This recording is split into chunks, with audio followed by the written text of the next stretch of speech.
네, 무엇이죠? 오, 양선. 양선이라는 말은 우리가 흔히 쓰지 않지만 선한 마음, 용서하는 마음을 양선이라고 해요. 오늘 성경 말씀 읽어보도록 하겠습니다. 누가복음 6장 35절 다 같이 시작.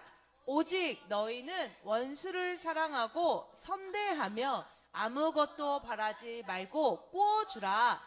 그리하면 너희 상이 클 것이요 또 지극히 높으신 이의 아들이 되리니 그는 은혜를 모르는 자와 악한 자에게도 인자하시니라. 누가복음 6장 35절 말씀. 아멘. 자, 오늘은 하나님이 우리에게 용서하는 마음에 대해서 설명하고 계세요. 그것을 바로 양선이라고 하는데요. 우리가 지금 7번째 성령의 열매 양선을 배우고 있는데요. 자, 첫 번째는 무엇이었을까요? 사랑. 두 번째는 희락. 세 번째는 화평. 네 번째는 다섯 번째는 여섯 번째는 양선. 그래서 우리는 이 성령의 9가지 중에 6번째를 달려가고 있습니다. 하나님은 우리와 함께 하실 때 이 사랑과 기쁨과 평화와 오래 참음과 자비와 용서라는 열매를 주신대요. 그런데 이 양선이라는 것은요, 착한 말과 착한 행동, 선한 마음을 이야기합니다.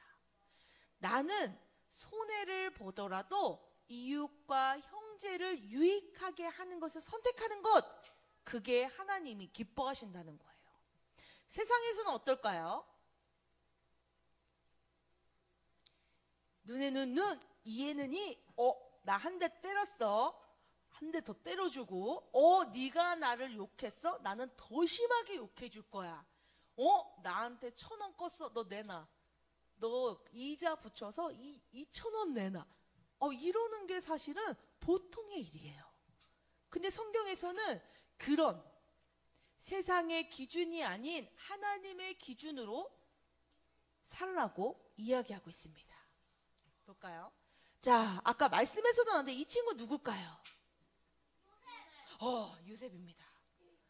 요셉은요, 아버지에게 가장 사랑받는 막내 아들이었어요.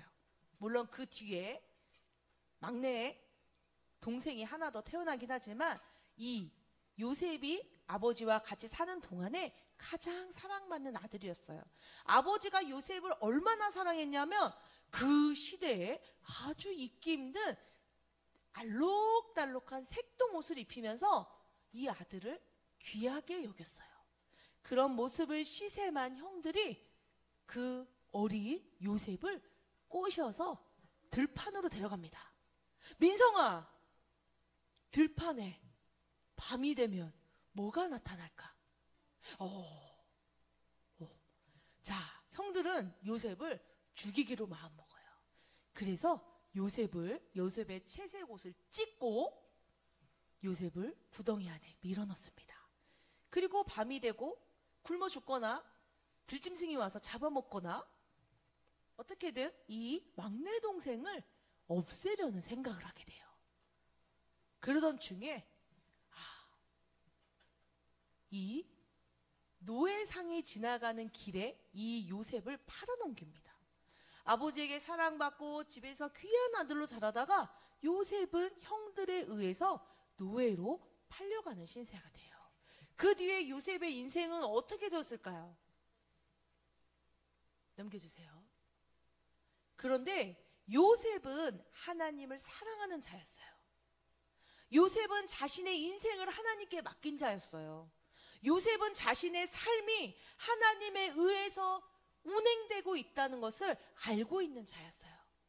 심지어 형들이 자기를 노예로 팔아 넘길 때도 원망하는 대신 하나님의 도우심을 구했던 자예요. 보통은 어떻게 생각할까요?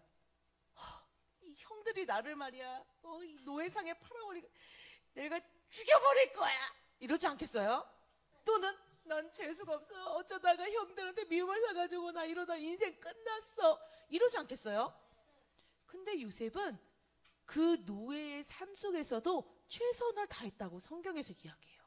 근데 그 최선을 다했다는 거는요, 하나님이 자신의 인생에 개입하고 있음을 알기 때문에 최선을 다한 거야. 때로는 억울한 누명을 쓸 때도 있어. 때로는 억울한 벌을 받을 때도 있어. 때로는 못 먹을 때도 있어. 때로는 외롭고 힘든 삶을 살 때도 있어요. 하지만 요셉은 그 중에서도 하나님이 나와 함께 하시다는 것을 한 번도 잊은 적이 없어. 그런 요셉을 통해서 하나님은 어떻게 역사하셨을까요?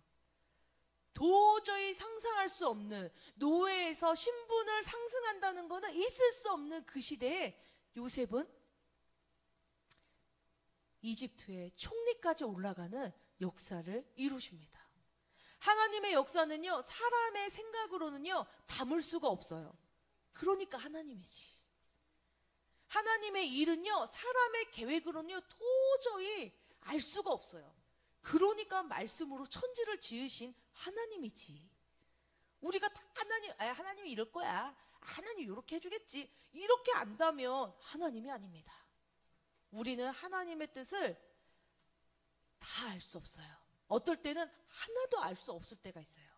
그런데 하나님이 내 인생을 함께 하신다는 마음이 있는 사람은 지나보면, 아, 그때 하나님이 날 구하셨구나, 그때 하나님이 날 지키셨구나, 그때 하나님이 나와 함께 하셨구나 라는 것을 고백할 수밖에 없습니다. 사모님은 초등학교 때 기숙사에서 산 적이 있어요.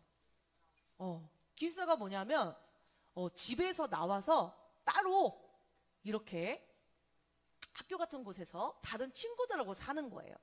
그때 초등학교 6학년과 중학교 시절을 그렇게 보냈는데요. 저녁에 부모님이 없고 혼자 살아야 되니까 사모님이 어땠을까요? 너무 무서웠어요. 잠잘 때 너무 무서워서 사실은 잠을 잘 못 잤어요. 그리고 그때 사실 되게 힘들었어요. 마음적으로 의지할 사람이 없고 혼자 그 생활을 해야 되기 때문에 학교 가는 것도 재미가 없고 교회 가는 것도 재미가 없고, 그때 사모님이 하나님은 어디 계실까? 라는 생각을 많이 했습니다. 왜 나는 이렇게 살아야 되지? 하나님은 어디 계실까? 그런데 시간이 한참 흘러서 사모님이 대학생이 됐을 때 사모님이 어떤 부흥회에 참석했는데, 그 부흥회에서 하나님이 기도 가운데 사모님께 이런 마음을 주셨어요. 그 초등학교 6학년의 박은정에게도, 지금 대학생이 된 박은정에게도 항상 예수님은 함께 하셨다는 것을 내 마음에 확신으로 주셨어요. 그거를 깨달으니까 감사하지 않을 수가 없더라고요. 그 외로운 방에서 혼자 울며 잠이 들던 6학년 박은정에게도 하나님은 항상 함께 하셨어. 지금 대학생이 돼서 이제 내 삶을 막 개척하는 나에게도 하나님은 똑같은 사랑으로 함께하고 계셨던 거야. 그걸 깨달으니까 감사한 마음이 저절로 나오더라고요. 요셉도 마찬가지였어요. 요셉의 인생은 누가 보면 재수가 없는 인생이었어요. 누가 보면 아이고 망한 인생이었어요. 근데 요셉에게는 하나님이 꿈을 해석하는 능력을 주셔서 그 바로 왕이 꿈에 시달릴 때 죄인의 신분으로 전락한 요셉을 통해 바로의 꿈이 해결되고 나라의 정책을 만드는 큰 역할을 하게 하십니다. 그래서 요셉이 바로 왕의 완전 오른팔인 총무의 삶을 살게 돼요. 근데 요셉에게는 아직 해결하지 못한 숙제가 있었습니다. 무엇이죠? 나를 이렇게 만든 형들 만나고 싶을까요? 안 만나고 싶을까요? 총리 됐을 때 이제 자기 말이라면 막 사람들이 꾹뻑 죽을 때 형들 부르고 싶을까요? 안 부르고 싶을까요? 부르고 싶죠. 어떤 마음에서 부르고 싶어요?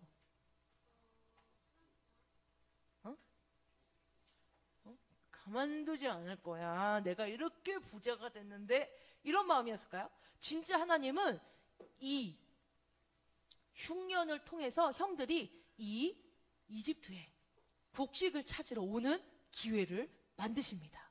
요셉은 형들을 알아봤어요. 형들은 요셉을 알아봤을까요? 아니, 감히 쳐다볼 수도 없어. 그래서 총리님, 우리에게 곡식을 좀 도와주세요. 송구합니다. 그래서 한데 요셉은 형을 딱 알아봤어. 큰형, 둘째, 셋째, 넷째, 다섯째 다 왔네. 그렇게 하고 어떻게 했을까요? 인사했을까요? 요셉이 이렇게 했습니다. 고개를 드시오. 아닙니다. 이렇게 대단한 분에게 저희가 어떻게 고개를 들어도 눈을 맞춰? 아닙니다. 저희를 아주 그냥 천하게 대해주세요. 아니에요. 고개를 드세요. 고개를 들었는데 그때도 못 알아봤습니다. 근데 요셉이 다 머리에 쓴 모자를 벗으면서 형님, 제가 요셉입니다. 형들의 반응 어땠을까요? 요셉아, 우리가 말이야 너를 죽이려고 한 게 아니고 말이야, 살려줘. 형들은 이미 알고 있었습니다. 자신들의 죄가 얼마나 큰지. 그리고 요셉이 죽은 줄만 알 때 요셉이 이렇게 대단한 사람이 되어서 자신들을 만나면 가만두지 않을 수도 있다는 것을 알고 있었어요. 근데 요셉은 형들에게 이렇게 이야기합니다. 성경에 그렇게 나와요. 형들은 나를 팔았지만 그것은 모두 하나님이 계획하신 겁니다. 하나님이 나를 지키사 나를 이렇게 만들어 주셨습니다. 사모님은 여러분들이 그런 고백을 하는 친구가 됐으면 좋겠어요. 나는 부잣집 아들로 태어나지 않았지만 하나님이 나를 여기까지 인도하신 걸 나는 믿습니다. 사람들은 내가 머리가 나쁘다고 얘기했지만 나는 하나님이 나를 여기까지 인도하신 걸 나는 믿습니다. 나는 아버지가 없이 살았지만, 나는 어머니가 없이 살았지만, 나는 할머니 손에 자랐지만 내 인생을 하나님이 책임지셨다는 것을 나는 확실히 믿습니다. 그래서 지금 내 모습이 있는 거예요. 여러분, 나를 보고 하나님을 믿으세요. 나는 여기에 있는 친구들이 모두 요셉과 같이 그의 삶을 원망하고 저주하고 괴로워하고 우울해하지 않고 나의 인생 가운데 어떤 것도 하나님이 지키시고 함께 하신다는 믿음으로 살기를 소망해요. 그래서 요셉의 삶은 어떻게 됐을까요? 그의 형제들을 모두 불러서 그의 가정을 책임졌습니다. 아버지도 모셔와서 그 가족들을 모두 건사하는 그 삶을 살았어요. 요셉의 마음이 바로 양선입니다. 내 어떤 조건보다 다른 사람을 선하게 여길 수 있는 마음. 내 마음 같아서는 원수를 갚을 수도 있습니다. 아니면 가장 아주 나쁜 형님을 하나 처단해서 다른 형들을 깨닫게 할 수 있습니다. 하지만 요셉은 그걸 선택하지 않았어요. 왜일까요? 땡. 양선의 마음.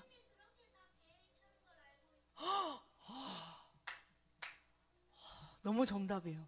바로 하나님이 이 모든 과정을 계획하셨다는 것을 알았기 때문에 형들에게 그 책임을 돌리지 않았어요. 그래서 용서할 수 있는 거예요. 하나님 안 믿는 사람은 그래서 용서 못해요. 하나님 모르는 사람은요, 내가 진짜 재수가 없네, 왜 나한테 이런 일이 있는 거야, 감사 못해요. 하나님을 아는 자, 예수 이름을 가진 자만이 진짜 용서와 선한 마음을 품을 수 있는 겁니다. 그래서 하나님은 우리에게 사랑과 희락과 화평과 오래 참음과 자비와 그 다음에는 선한 마음에 용서할 수 있는 마음인 양선을 허락하신 거예요. 이 마음을 모두 성령의 이끌림으로 받는 친구들 되기를 소망합니다.